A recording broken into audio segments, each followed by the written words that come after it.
hadis-hadis sahih yang dihimpun oleh Al-Imam Al-Bukhari dalam kitab Ar-Riqaq, yaitu tentang hadis-hadis pelembut hati.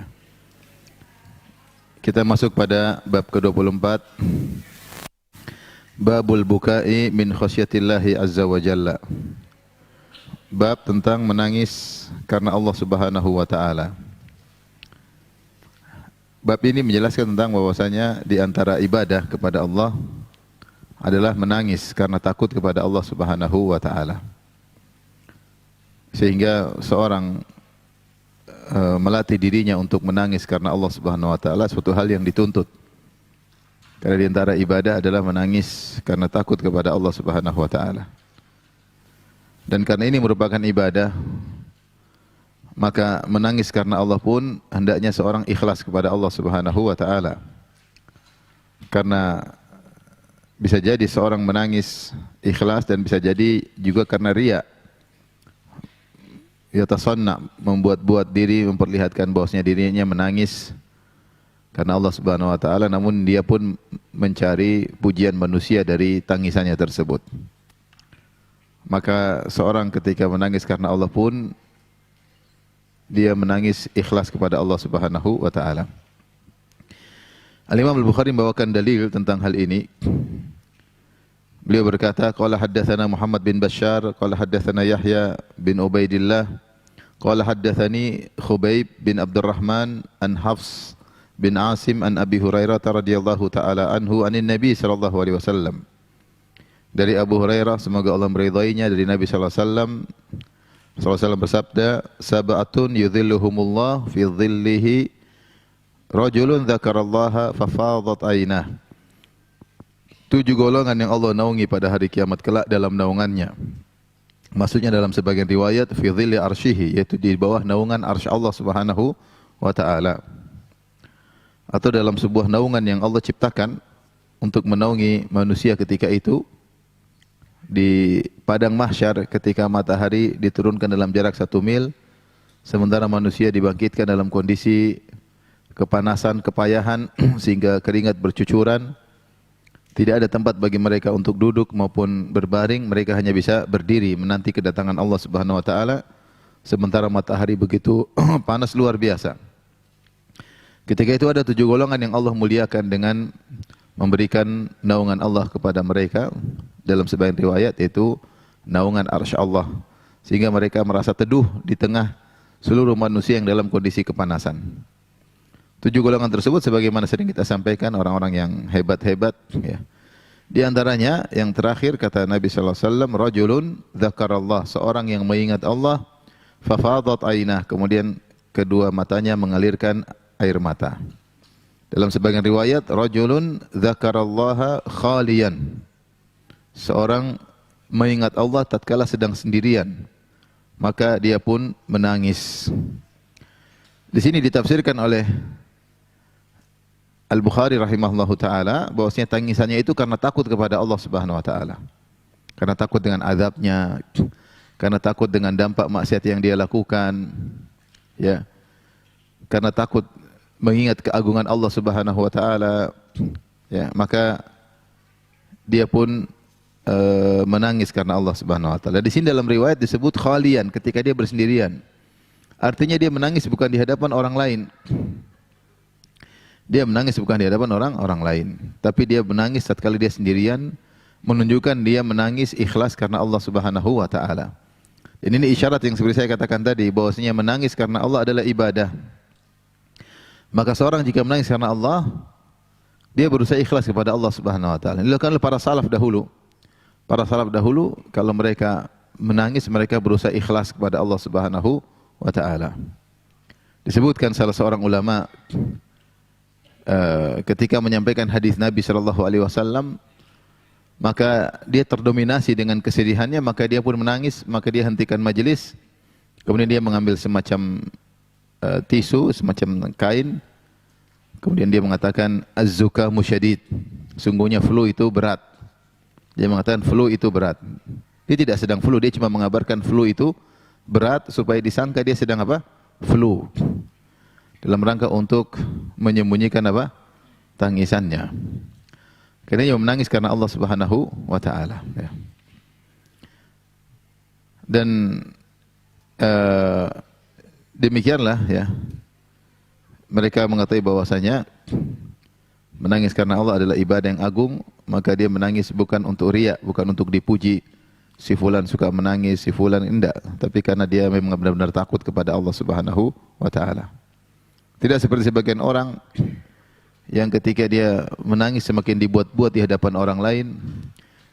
Bahkan terkadang tidak ada tangisan, kemudian dia ambil tisu, dia usap-usap matanya padahal tidak ada air mata yang keluar. Mungkin diculek matanya supaya keluar air mata. Tidak perlu seperti itu, ya. Jika seorang terdominasi dengan tangisan, benar-benar dia bukan riya, tidak jadi masalah. Cuma dia harus ingat bahwasanya tangisan itu harus ikhlas kepada Allah Subhanahu wa taala. Kenapa saya katakan demikian? Karena benar ada sebagian orang yang mengaku dia dulu pernah ikut majelis, ada tim nangis.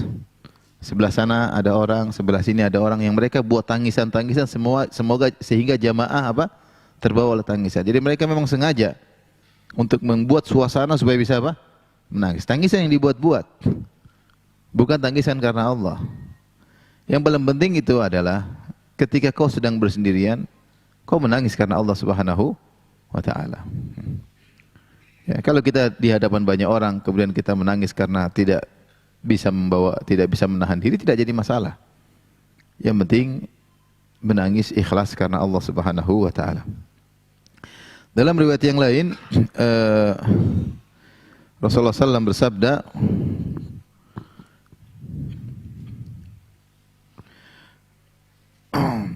"Hurrimatin naru ala ainin bakat min khasyatillah." Neraka diharamkan atas mata yang menangis karena takut kepada Allah. Neraka diharamkan atas mata yang menangis karena takut kepada Allah. Dalam riwayat yang lain, la tamassuhan nar. Mata yang tidak disentuh oleh api neraka. Itu yang menangis karena Allah. Demikian juga dalam hadis, la yalijun nara rajulun baka min khasyatillah. Tidak akan masuk neraka seorang yang menangis karena takut kepada Allah. Dalam hadis yang lain kata Rasulullah SAW, ainani lam tamassahuman nar. Dua mata yang tidak disentuh oleh api neraka. Ainun bakat min khasyatillah wa ainun tahrusu fi sabilillah. Mata yang menangis karena Allah Subhanahu wa taala, karena takut kepada Allah. Yang kedua, mata yang begadang karena berjaga di daerah perbatasan. Dia begadang, tidak tidur karena berjaga di daerah perbatasan. Mata seperti ini tidak akan disentuh oleh api neraka jahanam. Dan untuk bisa membuat kita menangis karena Allah dalam kesendirian kita, maka kita harus merenungkan tentang akhirat, tentang dosa-dosa kita. Kita harus banyak belajar, ya. Kita tahu bahwasanya hidup kita tidak lama, ya. Bagaimana kalau kita meninggal sekarang? Perlu renungan-renungan seperti itu kita lakukan ketika kita sedang bersendirian. Kita menangis takut seandainya kita masuk neraka, takut jika keluarga kita masuk neraka, takut kalau kita dihisab oleh Allah atas masa lalu yang kita kerjakan. Oleh karenanya di antara ciri-ciri ibadur rahman, hamba-hamba Allah yang dimasukkan Allah dalam surga, Allah mengatakan walladzina yaquluna rabbana asrif 'anna 'adzaba jahannam inna 'adzabaha kana gharama innaha sa'at mustaqarra wa muqama. Dan orang-orang yang berdoa kepada Allah, ya Rabb kami, jauhkanlah kami dari azab neraka jahanam. Sungguhnya azab neraka jahanam itu gharama. Kalau sudah mengenai seseorang, dia akan melazimi, tidak pernah ada liburnya, tidak ada pernah berhentinya, tidak dikurangi. Terus melazimi orang yang dia bakar. Innaha sa'at mustaqarra wa muqama. Dan neraka adalah seburuk-buruk tempat untuk tinggal dan menetap. Oleh karenanya, ibadah yang agung ini hendaknya kita lakukan. Terutama di sepertiga malam yang terakhir kita bangun, kita sholat, kemudian kita minta kepada Allah dengan tangisan karena takut kepada Allah Subhanahu wa taala. Tetapi demikian ketika terlalu banyak dunia yang masuk dalam hati kita, hingga sulit kita ini untuk menangis, ya. Makanya di antara doa yang disebutkan, a'udzubika min ainin la tadma. Ya Allah, aku berlindung kepada Engkau dari mata yang tidak menangis.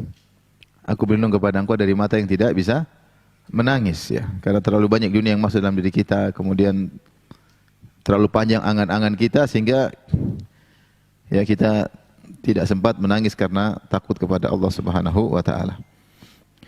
Tapi berikutnya, bab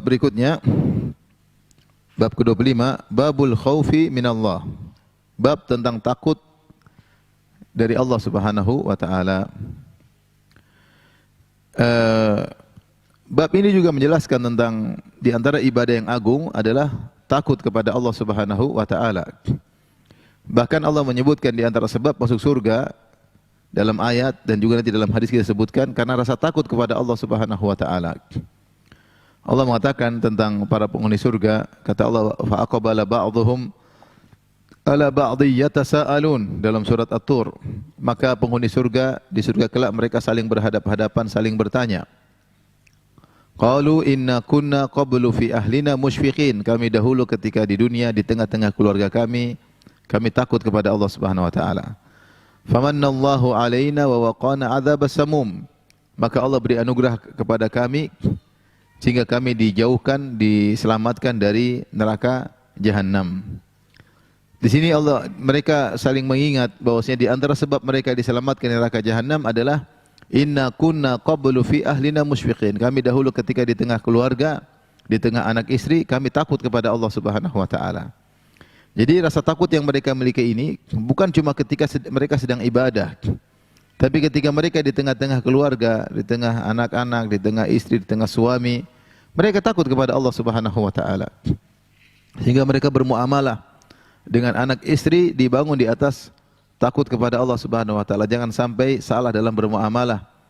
Jangan sampai menzalimi keluarga atau sebaliknya jangan sampai terlalu menyenangkan keluarga sehingga keluar dari batasan yang syar'i. Ya, terlalu menyenangkan anak, terlalu menyenangkan istri sehingga lupa dengan Allah Subhanahu wa taala. Di tengah-tengah kesenangan mereka di tengah keluarga mereka masih takut kepada Allah Subhanahu wa taala. Sebaliknya Allah menyebutkan di antara sebab masuk neraka ada lupa dengan Allah Subhanahu wa taala. Allah mengatakan wa amma man utiya kitabahu wara'a dhahrihi fasawfa yad'u thubura wa yasla sa'ira innahu kana fi ahlihi masrura innahu dhanna an la yahur bala inna rabbahu kana bihi basira. Adapun orang yang pada hari kiamat kelak diberi catatan, menerima catatan amal dengan tangan kirinya, itu masuk neraka jahanam. Fasawfa yad'u thubura, maka dia akan teriak celaka dan celaka. Allah bercerita tentang bagaimana dia ketika di dunia, innahu kana fi ahlihi masrura. Dia dulu ketika di dunia senang-senang aja, berfoya-foya, senang-senang, tidak ada pikir tentang akhirat, tidak ada rasa takut dengan hisab. Senang-senang aja kerjanya. Innahu kana fi ahlihi masrura. Bala inna rabbahu kana bihi basira. Justru Allah Maha melihat apa semua yang dia lakukan. Innahu dhanna an la yahur, dia menyangka tidak akan dikembalikan. Bala inna rabbahu kana bihi basira. Justru Allah Subhanahu wa taala mengetahui semua apa yang dia lakukan. Maka menghadirkan rasa takut kepada Allah ini adalah ibadah yang agung, bahkan suatu sebab untuk masuk surga. Lihatlah ketika Allah menyebutkan tentang penghuni neraka dalam surat Al-Insan, kata Allah Subhanahu wa taala tentang al-abrar, ya. Kata Allah Subhanahu wa taala, "Wa yut'imuna at-ta'ama 'ala hubbihi miskinan wa yatiman wa asira. Innama nut'imukum liwajhillah la nuridu minkum jazaa'u wala syukura. Inna nakhafu min rabbina yawman 'abusan qamtarira." Dan mereka ini orang-orang yang memberi makan makanan yang mereka sukai kepada fakir miskin, kepada anak yatim dan kepada tawanan perang. Kata mereka, innama nut'imukum liwajhillah, sungguhnya kami beri makan kepada kalian karena mencari wajah Allah, itu ikhlas kepada Allah. La nuridu minkum jazaa'u wala syukura. Kami tidak perlu dengan rasa terima kasih dari kalian atau balas budi kalian. Kenapa? Inna nakhafu min rabbina yauman abusan qamtarira. Sungguhnya kami takut dari Rabb kami hari kiamat kelak, di mana banyak orang yang kesusahan, wajah mereka kesusahan. Jadi mereka sebutkan kenapa mereka ikhlas kepada Allah, kenapa mereka beri makanan kepada orang, kenapa mereka tidak butuh sanjungan dan balas budi, karena mereka takut hari kiamat, hari kebangkitan, takut kepada Allah. Oleh karenanya rasa takut ini yang benar itu adalah ibadah yang agung, menjadikan orang bisa ikhlas. Dia tidak terpedaya dengan sanjungan netizen, Dia tidak terpedaya dengan komentar netizen. Yang penting dia selamat pada hari kiamat kelak. Dia selamat ketika dihisab oleh Allah Subhanahu wa taala. Maka timbul dalam dirinya rasa takut kepada Allah Subhanahu wa taala. Ini yang ingin saya sampaikan, bahwasanya takut kepada Allah adalah ibadah yang agung. Kemudian Al-Imam Al-Bukhari, Abu Abdullah Al-Bukhari rahimahullahu taala membawakan beberapa hadis dalam bab ini, ya.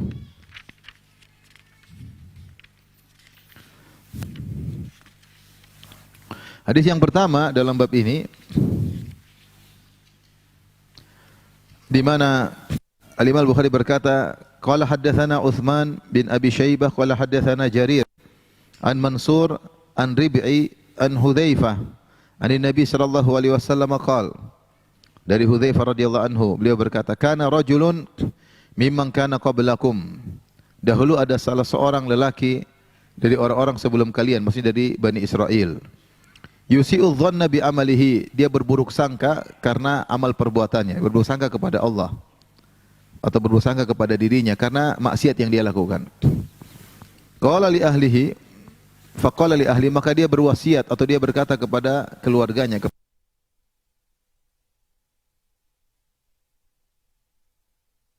dunia, fakhuduni, maka ambillah diriku, fadharruni fil bahri fi yaum, tebarkanlah jasadku, itu hancurkan dan tebarkanlah jasadku, potong-potong dan sebarkan jasadku. Fil bahri, di lautan, fi yaumin saif, di hari yang sangat panas. Kalau hari yang sangat panas maka tubuhnya lebih mudah hancur.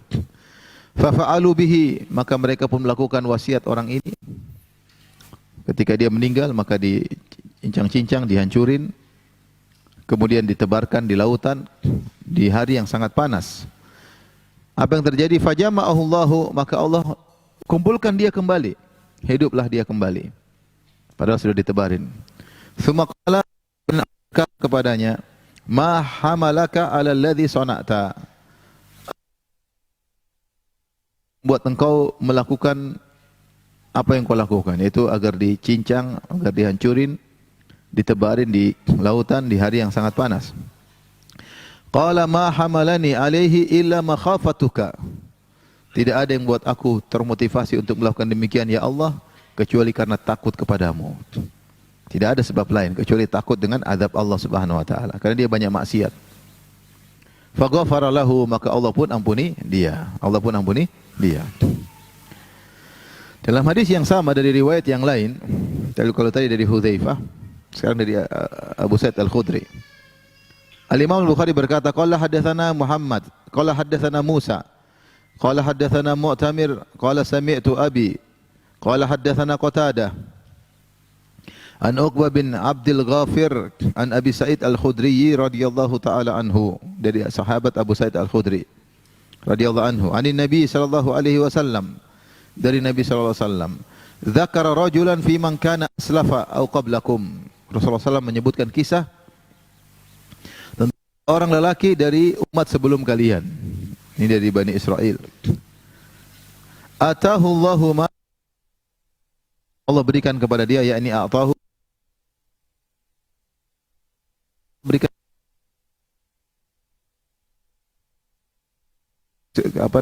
kesempurnaan kenikmatan. Makanya Allah mengatakan al-malu wal banuna zinatul hayatid dunya. Harta dan anak-anak adalah, orang punya harta banyak, tapi kalau enggak punya anak juga banyak, tapi harta sedikit juga susah. Tapi kalau terkumpul antara harta dan anak-anak, maka ini sempurnalah apa? Kenikmatan duniawi. Qala, ya, makanya ketika Allah sebutkan tentang Al-Walid ibn Mughirah yang Allah berikan nikmat begitu banyak, ya, kata Allah, wa ja'altu lahu malam mamduda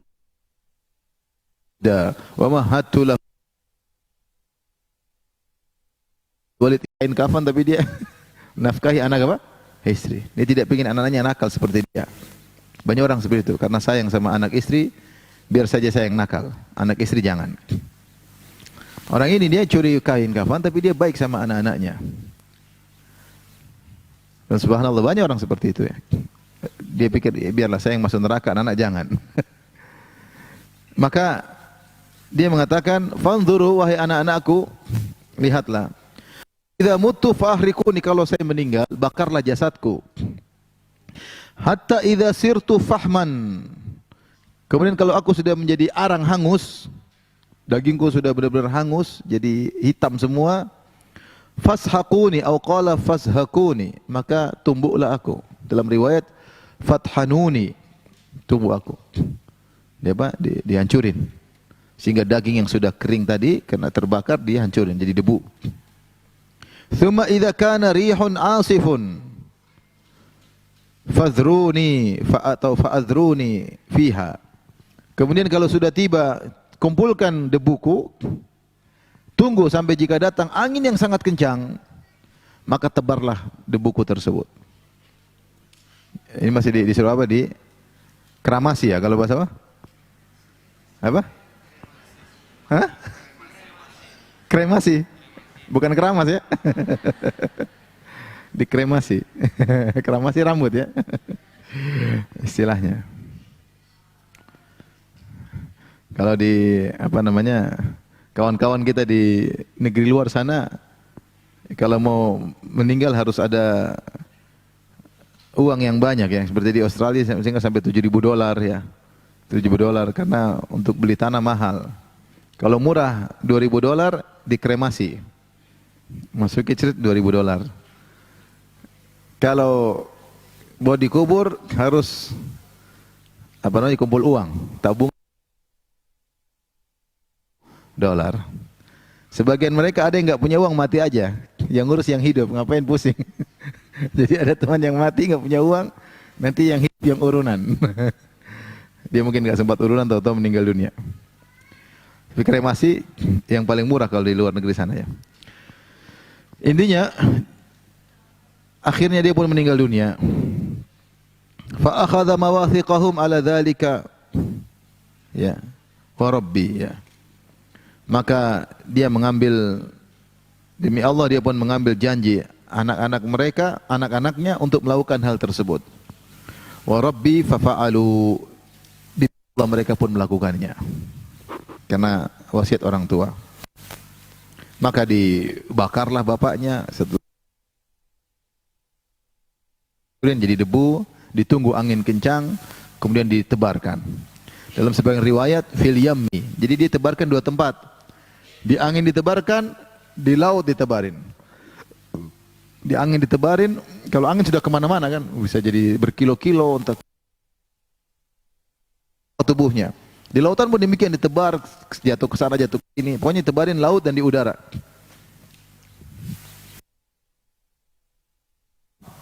Dia pikir dia sudah bisa selamat.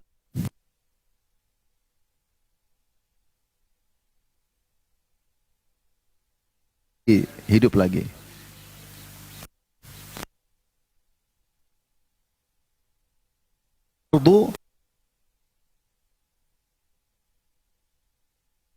Bumi kumpulkan semua bagian dari orang itu, kumpulkan kembali. Debu-debu tadi sudah hancur, muncul kembali, kumpul kembali, melalui proses kimia lagi, kembali lagi di manusia. Dan mudah bagi Allah Subhanahu wa taala. Makanya ketika orang-orang kafir dalam Al-Qur'an gimana mau dibangkitkan lagi? Sekarang kalau tulang, daging hancur, dia kan jadi reaksi kimia, jadi apa lagi, debu jadi apa kan. Kata Allah, qad alimna ma tanqusul ardu minhu wa indana kitabun hafiz. Kata Allah, kami telah tahu kemana jasad tersebut berubah jadi tanah. Ini jadi apa, ini jadi apa, sel ini jadi apa, Allah tahu semua. Karena semua ciptaan Allah Subhanahu wa taala. Kata Allah, ala ya'lamu man khalaq, bukankah Allah mengetahui semua ciptaannya? Kalaupun kulit sudah hancur, tulang sudah hancur, jadi hilang, jadi apa, jadi atau dimakan ulat atau apa, jadi apapun, Allah bisa kembalikan lagi semuanya. Mudah. Tinggal bilang kun fayakun. Orang ini berpikir, siapa tahu saya selamat ya. Kalau ketemu Allah pasti diazab, karena dia tukang maksiat. Gimana tukang maksiat? Mayat dia bongkar kuburannya, kemudian dia ambil apa? Kain kafannya. Untung mayatnya nggak keluar marah-marah. Dicabut, kalau diambil ada barang mungkin diambil semua, ini maksiat, dosa besar. Mencuri barangnya mayat ya. Dan dia berusaha, siapa tahu dia selamat, maka debu ditebarkan di udara dan ditebarkan di lautan. Ternyata mudah sekali, Allah tinggal bilang kun, jadilah engkau kembali. Fa idza rajulun qa'im, kata Nabi, tiba-tiba dia hadir berdiri di hadapan Allah. Tsumma qala, kemudian Allah berkata kepadanya, ai abdi, wahai hambaku, ma hamalak, engkau melakukan apa yang kau lakukan, nyuruh anak-anakmu, membakarmu, menghancurkanmu, menumbukmu, kemudian ditebarkan di lautan, di daratan, di udara. Jawaban dia, makhafatuka, karena saya takut kepada engkau ya Allah. Au farakun minka, sama, farak samanya artinya takut. Fama talafahu an rahimahullahu ta'ala, ya, maka Allah pun merahmatinya, ya. Allah pun merahmatinya, ya. Kemudian di sini Bukhari, fa hadatstu Aba Utsman faqala sami'tu Salman ghairu annahu zada fa adhruni fil bahri. Dalam sebagian riwayat ada tambahan, tebarkanlah aku di lautan, bukan cuma di daratan. Atau kama haddatsa. Wa qala Mu'adz haddatsana Syu'bah an Qatadah sami'tu Aba Sa'id an Nabi sallallahu alaihi wasallam. Tapi ini dalil tentang bahwasanya orang ini masuk surga karena takut kepada Allah padahal dia berlimang dengan kemaksiatan. Dan pada ini sebagai dalil bahwasanya ibadah hati itu besar pahalanya. Ibadah hati itu besar apa? Pahalanya. Jangan kita fokus pada ibadah fisik saja. Ibadah hati ada takut kepada Allah, ada berharap kepada Allah, ada cinta kepada Allah, ada tawakal kepada Allah. Nah, apakah orang ini ragu dengan kemampuan Allah? Ya. Ada yang mengatakan, iya dia ragu, makanya siapa tahu saya bisa selamat. Siapa tahu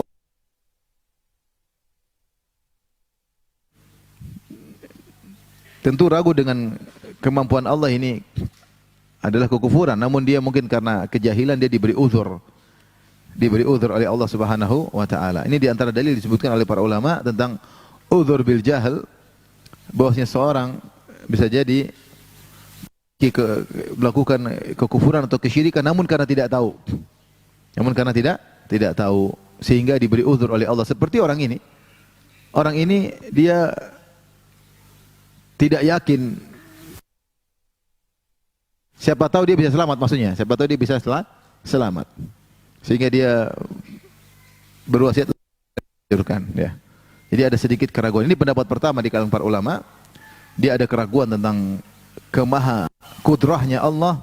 Apakah dia bisa dikembalikan lagi, maka dia tempuh cara ini supaya tidak bisa dibangkitkan lagi.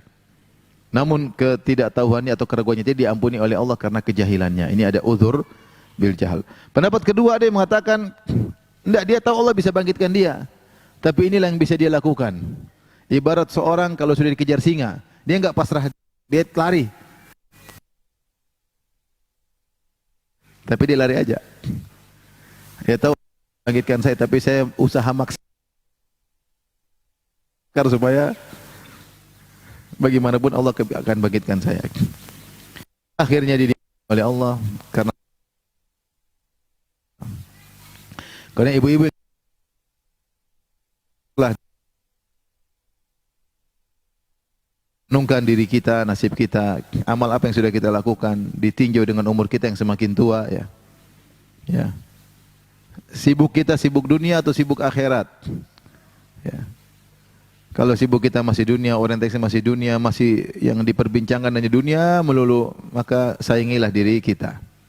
Segera kita rubah diri kita, segera kita perbaiki. Ya.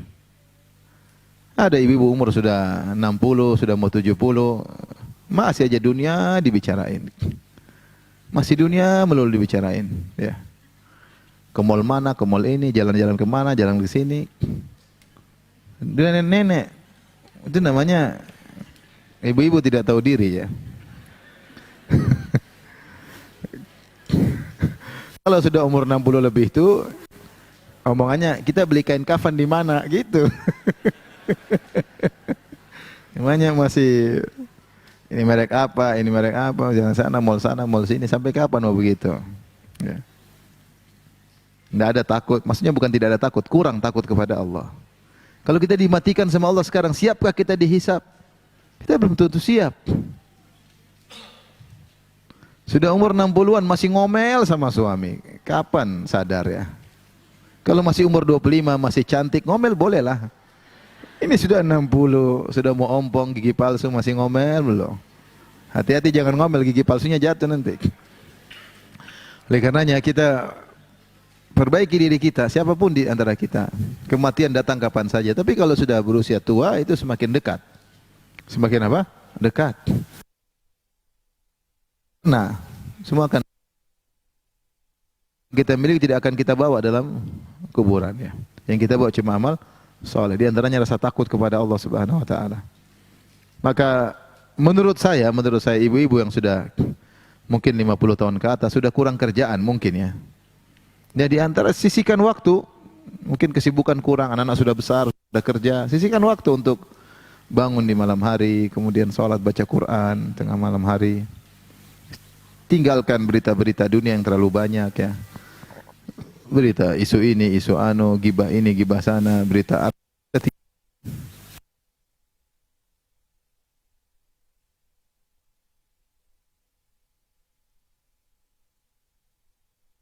Dengan Allah semakin dekat.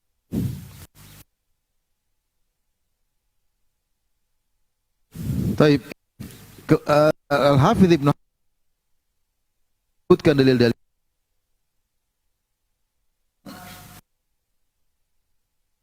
Subhanahu wa ta'ala bahwasanya takut kepada Allah adalah ibadah. Di antaranya firman Allah Subhanahu wa ta'ala, kata beliau Ibnu Hajar, babul khauf minallahi azza wa jalla, bab tentang takut kepada Allah. Wa huwa minal maqamat, dukan yang tinggi.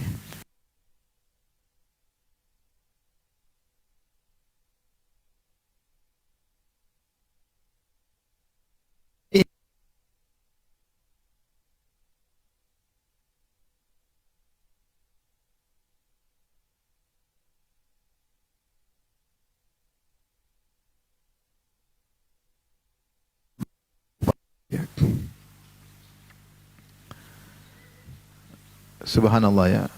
Kita ini banyak tidak pakai sama Allah. Nanti gimana? Kata orang. Tidak bilang bagaimana kata Allah nanti. Takut kepada Allah bukan takut kepada manusia. Bismillah, lakukan urusan, serahkan sama Allah Subhanahu wa ta'ala.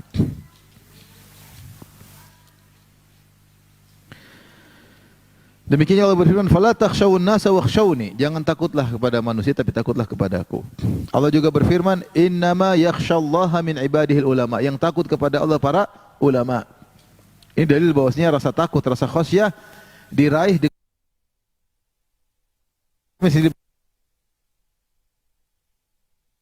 bil ilm minal makhsyi. Kata Syekh Utsaimin, namanya khasyah itulah takut kepada yang ditakuti dibangun di atas ilmu, ma ta'zim, sambil mengagungkan yang ditakuti. Itu namanya khasyah. Khasyah itu takut umum, takut itu umum, takut ini, takut ini, takut. Tapi takut yang disebut khasyah adalah takut yang dibangun di atas ilmu disertai pengagungan terhadap yang ditakuti. Itu namanya khasyah. Takut yang dibangun di atas ilmu disertai dengan pengagungan terhadap yang ditakuti. Nah, yang paling takut kepada Allah adalah para ulama, karena mereka yang punya ilmu yang paling banyak tentang Allah. Makanya dalam hadis Rasulullah SAW bersabda, "Ana a'lamukum billah wa asyaddukum lahu." Pada Allah di antara kalian adalah aku, kata Nabi. Karenanya wa asyaddukum lahu khasyah, dan aku yang paling besar rasa takut kepada Allah Subhanahu wa taala. Karena seorang hamba semakin dia dekat kepada Allah, maka dia semakin khasyah, semakin takut kepada Allah. Semakin berilmu, semakin takut kepada Allah. Semakin dekat dengan Allah, semakin takut kepada Allah. Makanya Allah mensifati para malaikat. Kata Allah, yakhafuna rabbahum min fawqihim. Malaikat takut kepada Allah yang berada di atas mereka. Ta'ala, alladzina yuballighuna risalatillahi wa yakhshawnahu. Risalah Allah dan takut kepada Allah.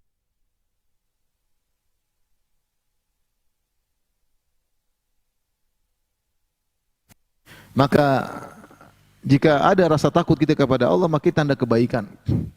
Tanda kebaikan. Kita maksiat takut kepada Allah, kita memandang yang haram takut kepada Allah. Kita meninggalkan yang wajib takut kepada Allah. Kita mau durhaka sama orang tua takut kepada Allah. Kita ingin menzalimin anak-anak takut kepada Allah, takut kepada Allah. Di sana ada hisab, di sana hari pertanggungjawaban. Jika orang tidak takut sama Allah, dia cuek aja.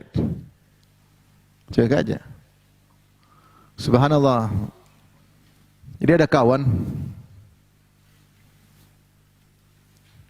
nemani seorang berkampanye. Ini kisah aja ya. Orang yang berkampanye tersebut kemudian dia bilang di depan masyarakat, nanti kalau saya menang jadi ini dan ini, saya akan berikan bapak masing-masing sekian-sekian. Suatu pemberian besar. Kawan saya bilang langsung sama beliau, Pak, benar Pak, kalau menang kasih sekian-sekian. Kamu itu hanya kampanye aja, katanya. Bilang gitu, hanya kampanye aja. Akhirnya benar dia menang. Dia menang. Jadi menang, ada sekitar 14 orang, teman saya cerita. Datang menuntut, teman saya temani. Pak, ada yang mau ketemu, 14 orang. Ada apa katanya? Bapak waktu kampanye, Bapak janjikan kasih kami sekian-sekian. Maka kami ini minta janji Bapak. Kata pejabat tersebut, kalian masih untung saya janjikan, yang lain saya tidak janjikan sama sekali. Nggak dikasih apa-apa. Subhanallah. Ya. Tidak takut kepada Allah seperti itu. Membohongi masyarakat, mengerikan. Orang kalau udah tidak takut kepada Allah mau diapain? Ya.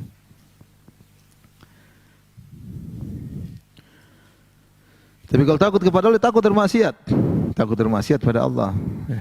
Imam Ahmad sebagaimana diriwayatkan, dia bilang kepada seorang pemuda, berhutanglah engkau dan nikahlah. Jangan sampai kau memandang yang haram. Bisa jadi pandangan haram membuat kau masuk dalam neraka jahanam. Lebih baik kau utang menikah.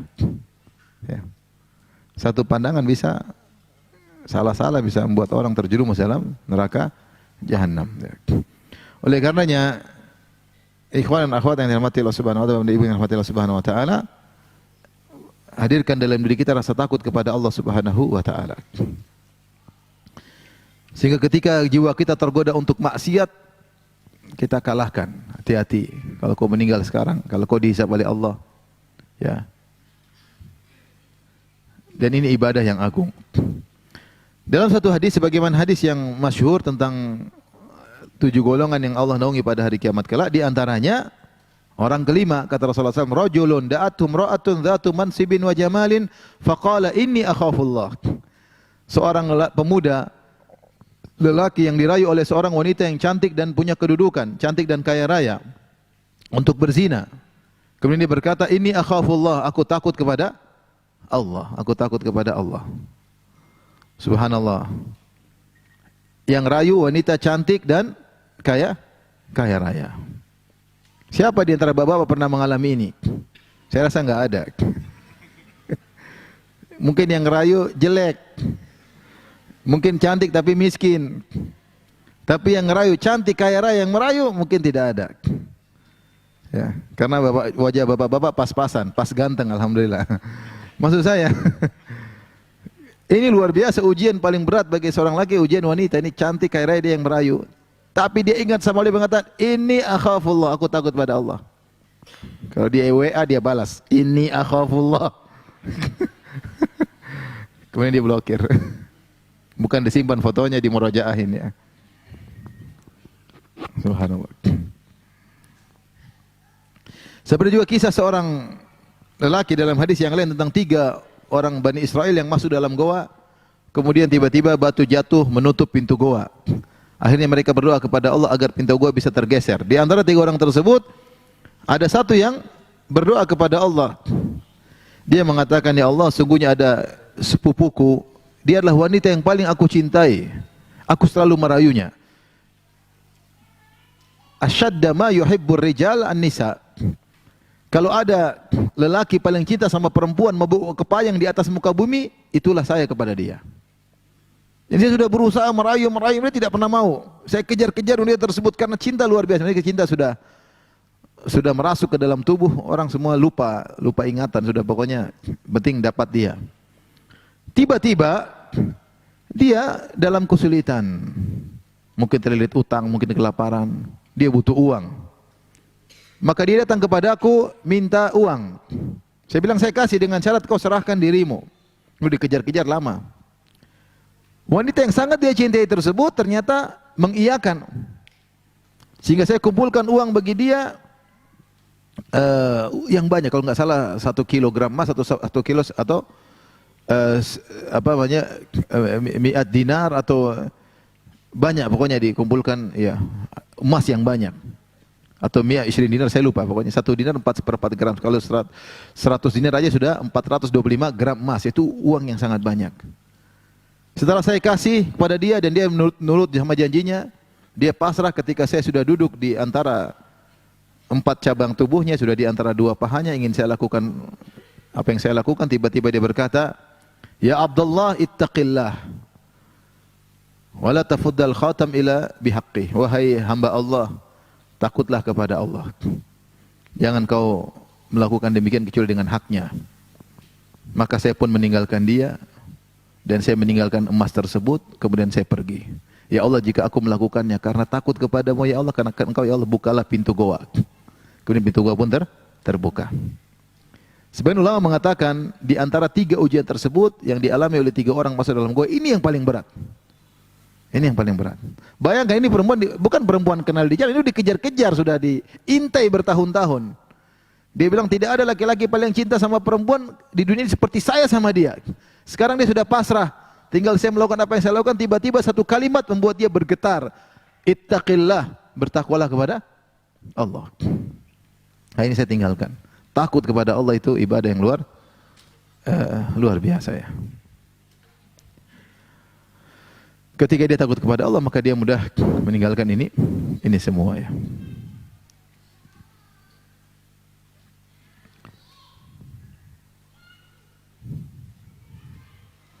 Akhirnya Allah mengabulkan doanya dan akhirnya Allah membuka pintu goa dan akhirnya 3 orang tersebut pun selamat ya. Dan banyak kisah-kisah di zaman sekarang ya. Yang juga kita lihat luar biasa ya. Sebenarnya orang digoda oleh seorang wanita, kemudian dia takut kepada Allah, dia meninggalkan godaan-godaan wanita-wanita tersebut. Tidak lain bukan karena apa-apa, karena takut dengan azab Allah Subhanahu wa taala. Ada kisah lucu, ini kisah nyata ya. Saya diceritain sama seorang dosen dari Arab Saudi. Berkumpullah sebagian pemuda-pemuda, mereka pergi ke luar negeri untuk berzina. Masuk di hotel, datanglah cewek-cewek, akhirnya teman-temannya ambil pasangannya masing-masing. Terus dia di kamar diketuk sama perempuan. Dia lihat, waduh, cantik. Ketuk. Ternyata perempuannya masuk. Maka dia takut. Teman-temannya sudah berzina, dia takut. Maka dia teriak, "Hei cewek, saya ini ada AIDS, jangan dekat-dekat saya." Supaya cewek itu pergi. "Saya ada AIDS, kena HIV, jangan dekat saya." Kata cewek itu, "Enggak masalah, saya juga kena AIDS."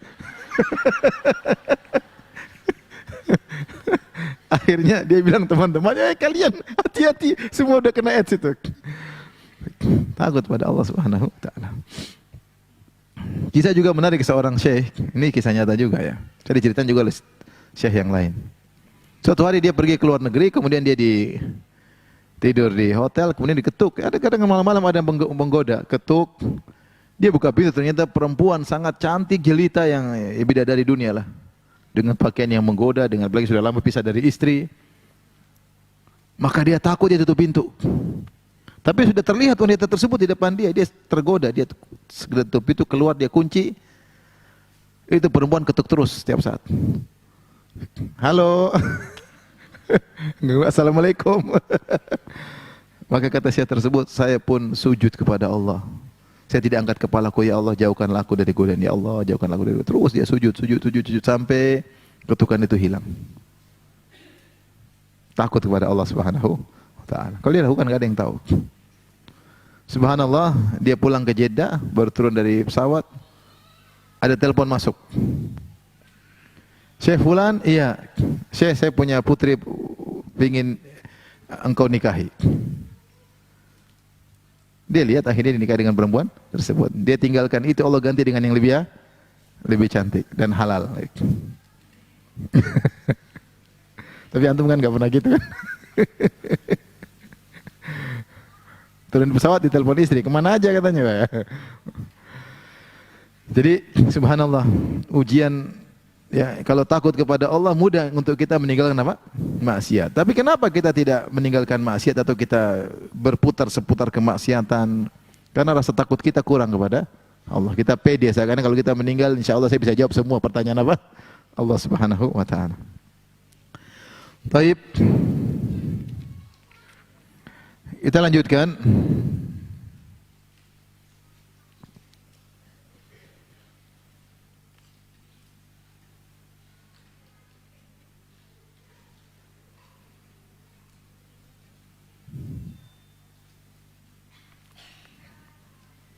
Jadi orang tadi yang takut, sehingga Allah bertanya kepada dia, apa yang buat kau berwasiat untuk dibakar dan ditumbuk? Dia mengatakan, ma khafatuka ya Rabb, karena saya takut kepada engkau ya Allah. Kata Nabi, fama talafahu an rahimahullah. Maknanya adalah tadarakahu, maka akhirnya rahmat Allah pun mengenainya karena takut dia kepada Allah. Maka dia pun diampuni, dimasukkan dalam surga. Tapi kita masuk pada bab yang terakhir pertemuan kita kali ini, babul intihai anil ma'asi. Bab berhenti dari maksiat. Berhenti dari maksiat. Berhenti dari maksiat ini ada dua kemungkinan. Kemungkinan pertama, seorang terjerumus dalam maksiat lalu dia meninggalkannya. Kemungkinan kedua, dia mau melakukan kemudian dia berhenti. Dia belum melakukan, dia tinggalkan. Karena Allah Subhanahu wa taala. Jadi dua kemungkinan, sudah terlanjur melakukannya kemudian tinggalkan dengan bertobat. Yang kedua, dia ingin melakukan tapi dia tidak jadi melakukan atau dia tinggalkan karena Allah Subhanahu wa taala. Taib. Ini hal yang sangat mulia, berhenti dari maksiat. Karena kalau bermaksiat bahaya. Al-Imam Al-Bukhari membawakan hadis. Berkata rahimahullahu taala, qala haddatsana Muhammad ibnul Ala, qala haddatsana Abu Usama an Buraid bin Abdullah bin Abi Burdah an Abi Musa, dari Abi Musa Al-Asy'ari radhiyallahu anhu qala, beliau berkata qala Rasulullah sallallahu alaihi wasallam, Rasulullah SAW bersabda, mathali wa mathalu ma ba'athani Allahu kamathil rajulin ata qauman. Perumpamaanku dan perumpamaan yang Allah utus aku dengannya, perumpamaanku dengan wahyu yang Allah utus kepadaku dengan dakwahku, kamathali rajulin ata qauman, seperti perumpamaan seorang yang mendatangi suatu kaum. Kemudian memperingatkan kaumnya, dia berkata, ra'aitul jaisha bi ainayya, aku telah melihat pasukan dengan kedua mataku. Artinya dia baru lihat pasukan. Dia ingatkan, hati-hati. Wa inni ana nadhirul uryan, dan aku adalah pemberi peringatan yang telanjang. Ya. Ini ada pembahasan para ulama, ini dimaksudkan pemberi peringatan yang telanjang. Ada beberapa pendapat. Ada yang mengatakan ya, bahwasanya dia sudah ditangkap oleh musuh terlebih dahulu, kemudian dilucuti bajunya, kemudian dia kabur, kemudian dia ingatkan, saya ini seperti ini. Ya. Ini ada pendapat. Ada yang mengatakan ini hanyalah perumpamaan yang menunjukkan akan kejujuran orang tersebut. Ya.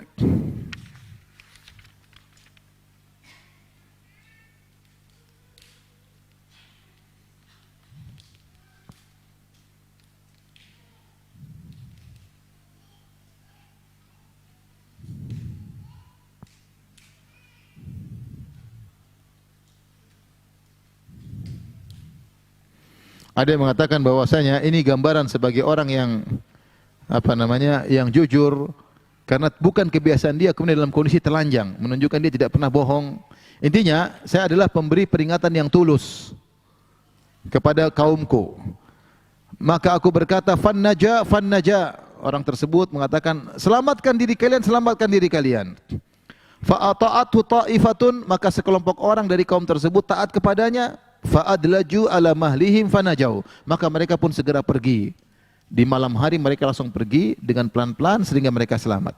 Wa kadzdzabathu ta'ifatun fasabbahahumul jaysh fajtahahum. Sebagian ini enggak benar. Tidak membenarkannya, bahkan mendustakannya, maka mereka pun tetap di camp mereka tidak pergi atau tetap di kampung mereka tidak pergi, maka tiba-tiba di pagi hari mereka diserang oleh pasukan tersebut, maka binasalah mereka seluruhnya. Ini Nabi mengisyarat tentang dirinya, tentang bahaya bermaksiat. Rasulullah SAW mengibaratkan dia tentang seorang yang jujur, yang telah melihat semuanya, seperti orang yang baru ditangkap atau telah melihat pasukan musuh, kemudian dia lolos, dilucuti bajunya, kemudian dia cerita, saya sudah ditangkap oleh mereka dan saya berhasil lolos, dan saya ingatkan kalian, hati-hati di depan kita ada musuh, segera pergilah kalian. Atau dia mengatakan, inilah digambarkan seorang yang beri peringatan dengan tidak berpakaian telanjang, maksudnya dia jujur, ini bukan kebiasaan dia. Dia tidak pernah menyampaikan hal ini kecuali ada benar-benar suatu yang serius. Seakan-akan Imam Al-Bukhari membawakan hadis ini, wallahu alam bisawab, maksudnya Nabi sudah ingatkan ada neraka. Hati-hati maksiat itu bisa menyeburuskan dalam neraka, dan ini benar nyata. Tapi sebagian orang membenarkan Nabi dan sebagian orang tidak membenarkan. Yang membenarkan mereka berhenti dari maksiat, mereka takut. Yang tidak membenarkan atau ragu-ragu terus melakukan apa? Maksiat. Sehingga akhirnya meninggal dalam kondisi bermaksiat, akhirnya dibakar oleh Allah Subhanahu wa taala. Ini perumpamaan pertama. Perumpamaan yang kedua, Al-Imam Bukhari membawakan hadis berikutnya. Qala haddatsana Abu Yaman qala akhbarana Syuaib qala haddatsana Abu Zinad an Abdurrahman annahu haddatsahu annahu sami'a Abu Hurairah radhiyallahu anhu. Abu Hurairah berkata annahu sami'a Rasulullah sallallahu alaihi wasallam yaqul, bahwasanya beliau mendengar Rasulullah sallallahu alaihi wasallam bersabda, "Innama mathali wa mathalun nasi kamathali rajulin istauqada nara."